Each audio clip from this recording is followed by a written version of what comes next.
Quick course ডাইজেস্টে স্বাগতম। আজ আমরা কথা বলবো প্রিন্সিপলস অফ মার্কেটিং নিয়ে, মানে মার্কেটিংয়ের সেই সব মূল ব্যাপারগুলো যেগুলো জানলে যে কোনো ব্যবসাকে সফল করে তোলাটা অনেক সহজ হয়ে যায়। চলুন গভীরে যাওয়া যাক। তো আমাদের এই আলোচনায় আমরা মোট 5টা বড় দিক দেখব।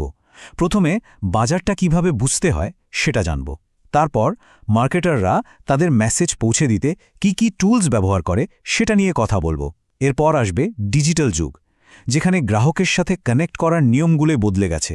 তারপর দেখব কিভাবে শুধু একবারের জন্য নয়, বরং লম্বা সময়ের জন্য কাস্টমারের সাথে সম্পর্ক তৈরি করা যায়। আর একদম শেষে আমরা দেখব আজকের দুনিয়ায় মার্কেটিংয়ের চেহারাটা ঠিক কেমন দাঁড়িয়েছে।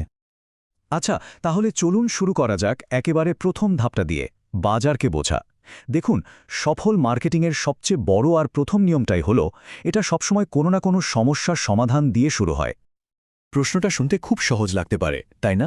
যে কোনো মার্কেটিংয়ের শুরুটা আসলে কোথা থেকে হয়? কিন্তু বিশ্বাস করুন, এই সহজ প্রশ্নের উত্তরটাই কিন্তু যে কোনো সফল মার্কেটিং স্ট্র্যাটেজির একেবারে গোড়ার কথা। আর উত্তরটা হলো মার্কেটিং রিসার্চ। এটাকে অনেকটা গোয়েন্দাগিরির সাথে তুলনা করতে পারেন। একটা ব্যবসা যখন তার সম্ভাব্য গ্রাহকদের মন বোঝার চেষ্টা করে, তাদের আসল প্রয়োজনটা কি, তারা ঠিক কোন সমস্যার সমাধান খুঁজছে, এই পুরো প্রক্রিয়াটাই হলো মার্কেটিং রিসার্চ। মার্কেট শেয়ার বাড়ানোর ব্যাপারটা ভাবুন তো, এটা অনেকটা একটা বড় পিৎজার সবচেয়ে বড় স্লাইসটা পাওয়ার মতো। পিৎজা একটাই, কিন্তু সবাই চায় নিজের ভাগটা বাড়াতে। যেমন ধরুন, পেপসিকো একটা জিনিস খেয়াল করলো যে মানুষজন আজকাল স্ট্রেস কমানোর জন্য নানা রকম পানীয় খুঁজছে। ব্যাস, তারা ঠিক এই সুযোগটাই কাজে লাগালো আর ওই বাজারের একটা বড় অংশ দখল করতে নতুন ধরনের রিল্যাক্সেশন ড্রিঙ্ক নিয়ে চলে এলো।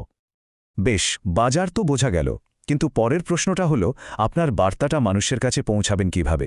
এখানেই চলে আসে প্রমোশন মিক্সের ধারণাটা। সোজা কথায় এটা হলো একজন মার্কেটারের টুলকিট, যার মধ্যে আছে বিজ্ঞাপন, সেলস প্রমোশন আর আরও অনেক কিছু। বিজ্ঞাপনের দুনিয়াটায় দেখুন, মূলত 2 ধরনের রাস্তা আছে। একটা হলো সরাসরি প্রোডাক্টের বিজ্ঞাপন, যেমন ধরুন একটা লোভনীয় ভেন্ডিজ বার্গারের অ্যাড। আরেকটা রাস্তা হলো যেখানে প্রোডাক্টের চেয়েও কোম্পানির ইমেজটা বড় করে দেখানো হয়। একবার ভাবুন তো, মহামারীর সময় যখন বিয়ার কোম্পানি অ্যানহাইজার-বুশ হ্যান্ড স্যানিটাইজার তৈরি করা শুরু করল, তখন তারা কিন্তু আসলে নিজেদের একটা মানবিক চেহারা সবার সামনে তুলে ধরছিল। আচ্ছা, এই যে বড় বড় বিজ্ঞাপন, যেমন ধরুন সুপার বোলের অ্যাড, এগুলোর খরচ শুনলে তো মাথা ঘুরে যায়, তাই না? কিন্তু আসল হিসাবটা কিন্তু একদম চমটে দেওয়ার মতো। একটা 30 সেকেন্ডের সুপার বোল অ্যাডের জন্য প্রত্যেক দর্শকের পেছনে খরচ হয় মাত্র 6 সেন্ট। চিন্তা করুন একবার, প্রায় 96 মিলিয়ন মানুষের কাছে পৌঁছানোর জন্য এটা কতটা সাশ্রয়ী আর কার্যকর একটা উপায়। এবার আসি সেলস প্রমোশনে। এর মূল উদ্দেশ্য হল কাস্টমারকে দিয়ে সঙ্গে সঙ্গে কিছু একটা করানো, যেমন ধরুন কুপন, কন্টেস্ট বা ফ্রি স্যাম্পল। এগুলো মানুষকে এখনই কিনি বা এক্ষুনি চেষ্টা করি এই রকম একটা অনুভূতি দেয়। মনে করে দেখুন, লেজ যখন নতুন ফ্লেভার বানানোর কন্টেস্ট করেছিল বা কস্টকোতে যখন ফ্রি স্যাম্পল দেওয়া হয়, এগুলো সবই কিন্তু অল্প সময়ের মধ্যে সেলস বাড়ানোর দারুণ সব কৌশল।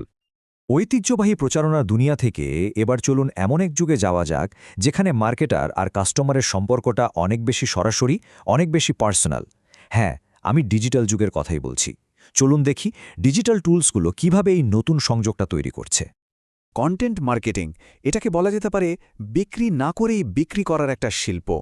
মানে এখানে সরাসরি বলা হয় না যে আমার প্রোডাক্টটা কিনুন, বরং বিভিন্ন দরকারি ব্লগ, ভিডিও বা অন্য কোনো কন্টেন্টের মাধ্যমে কাস্টমারকে সাহায্য করা হয়। আর এর ফলে কি হয়, তারা নিজে থেকেই ওই ব্র্যান্ডটার প্রতি আগ্রহী হয়ে ওঠে। সোশ্যাল মিডিয়া মার্কেটিংয়ের সবচেয়ে বড় শক্তিটা কি জানেন? এর নিখুঁত টার্গেটিং।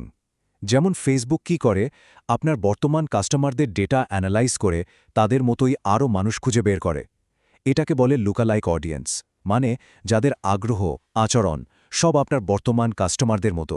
ফলে আপনার বিজ্ঞাপনটা ঠিক সেই মানুষগুলোর কাছেই গিয়ে পৌঁছায় যাদের প্রোডাক্টটা কেনার সম্ভাবনা সবচেয়ে বেশি। একটা তথ্য দিই, শুনলে অবাক হবেন। আজকাল 68%-এরও বেশি ইমেল কিন্তু মোবাইলের ওই ছোট্ট স্ক্রিনেই খোলা হয়। এর মানেটা কি? মানে হলো আপনার ওয়েবসাইট বা ইমেল যদি মোবাইলে ঠিকঠাক না খোলে, তাহলে আপনি কাস্টমার হারাচ্ছেন। এটা প্রায় নিশ্চিত। এজন্যই রেসপন্সিভ ডিজাইন, মানে যা সব স্ক্রিনে মানিয়ে নেয়, সেটা এখন আর কোনো শখের জিনিস নয়, এটা একেবারে অপরিহার্য। শুধু নতুন কাস্টমার নিয়ে আসাই কিন্তু সফল মার্কেটিং নয়। আসল চ্যালেঞ্জটা শুরু হয় এরপর, তাদেরকে ধরে রাখা। আর এখানেই চলে আসে লম্বা সময়ের জন্য সম্পর্ক তৈরি করা আর কাস্টমার লয়্যাল্টি বাড়ানোর মতো বিষয়গুলো। পার্সোনাল সেলিং বা ব্যক্তিগত বিক্রয়ের ব্যাপারটা কিন্তু কোনো ম্যাজিক নয়। এর পেছনে একটা সলিড 7 ধাপের প্রক্রিয়া কাজ করে। এই পুরো কাঠামোটা সেলস পার্সনদের সাহায্য করে সম্ভাব্য কাস্টমার খোঁজা থেকে শুরু করে সেলস হয়ে যাওয়ার পরেও তাদের সাথে সম্পর্কটা টিকিয়ে রাখতে। ফলে পুরো প্রক্রিয়াটাই অনেক বেশি গোছানো আর কার্যকর হয়ে ওঠে। কাস্টমার রিলেশনশিপ ম্যানেজমেন্ট বা সংক্ষেপে CRM, এটাকে একটা কোম্পানির স্মার্ট ডায়েরি বলতে পারেন। এটা এমন একটা সফটওয়্যার যেটা আপনার প্রত্যেক কাস্টমারের সাথে হওয়ার সমস্ত কথাবার্তা, তাদের কেনাকাটার ইতিহাস সবকিছু মনে রাখে। এর ফলে কি হয়, কোম্পানি প্রত্যেক কাস্টমারকে ব্যক্তিগতভাবে চিনতে পারে। CRM সিস্টেমের সবচেয়ে বড় সুবিধা হল এটা আন্দাজের উপর ভরসা না করে ডেটার উপর ভিত্তি করে কাজ করে। এর মাধ্যমে কাস্টমারদের সাথে যোগাযোগটা আরও ভালো হয়, সার্ভের মাধ্যমে তাদের মতামত জানা যায় আর তাদের কেনাকাটার ইতিহাস বিশ্লেষণ করে তাদের প্রয়োজনটা বোঝা যায়। আর এই সব কিছুর ফলাফল কি? কাস্টমার ইকুইটি তৈরি হয়। মানে একজন কাস্টমারের কাছ থেকে দীর্ঘমেয়াদে মোট লাভের পরিমাণটা বাড়ানো যায়। তো সবশেষে চলুন মার্কেটিংয়ের আরও বড় ছবিটা দেখি।